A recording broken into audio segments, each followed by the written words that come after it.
Last week on Shushan Purim, the phone rang in the middle of the night in my house. It was my son calling from Israel to tell me and my wife that we had become grandparents because he and his wife had given birth to a baby boy. It was an indescribably happy moment in our lives, an incredible milestone. It also meant that I had to choose a nickname for myself. I had to decide what I wanted to be called. As a sports fan, I realized that one of the iconic players in baseball had retired last year. So I figured that his nickname was now up for grabs. And it is gone! Into the bullpen!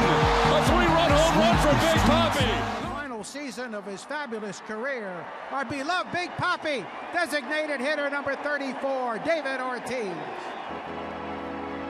So yes, I'd now like to be called Big Papi. We'll see if this little guy will go along with that when he learns how to speak. As a newly minted grandfather, I had a deeper appreciation of one of the passages in this week's Torah portion. We are introduced to Bezalel, the architect and the artisan of the Mishkan, the tabernacle. We're told the name not only of his father, but of his grandfather.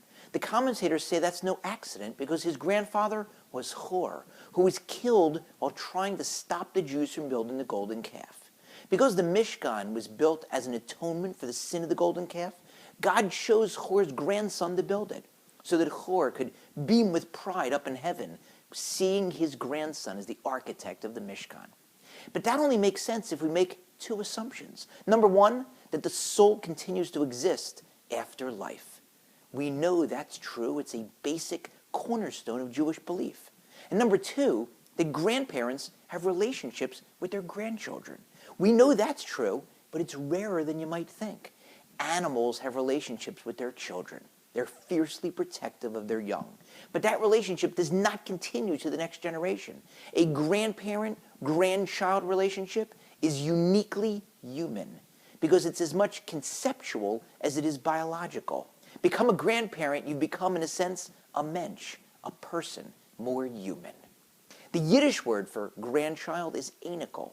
Some say that that's two words put together as a contraction, two words from the Torah. Moshe, Moses, sees the bush, it's burning, but it's not consumed. The phrase for that in the Torah is einenu ukal. Einenu ukal put together is enikel. Because when you see a grandchild born, that next link in the chain, you see that you've done your small part to keep that chain going, that chain of Jews that dates back to Mount Sinai, making sure in your own small way that the fire of Torah, the fire of Judaism, won't be consumed. When I was in the taxi in Jerusalem, on the way to the hospital to meet and hold my grandson for the first time, I was overwhelmed with emotion. It dawned on me that my grandfather, my father's father, Harry Rothenberg, for whom I'm named, passed away several years before I was born. So he never got the chance to meet me or hold me. We take for granted so often that we're going to live forever, or at least until 120, as we wish each other Ad Me'av Esrim. But that's not always true. Every day, every week, every month, every year, every decade is not a right.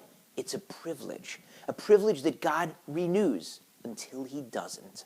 And we have to treat those renewals as being precious. We have to ask ourselves every day the same question that Yehuda, Judah, asked Joseph, when Yosef was the ruler in Egypt, when Yehuda was begging him not to keep Benjamin, their brother, as a slave. He said to him, "How can I go up to my father if the lad is not with me?" We should ask it as, how can I go up to my father in heaven? Hopefully at 120 years, but maybe sooner. If the lad is not with me, my own children, my own grandchildren, if I haven't done everything in my power to properly educate them as Jews, and not just my youth or my lad, but Jewish youth, children of my friends and neighbors and other communities, if I haven't done all I can to help teach them or to support them through charity. Every one of us has an equal obligation as Jews to keep building links in that chain.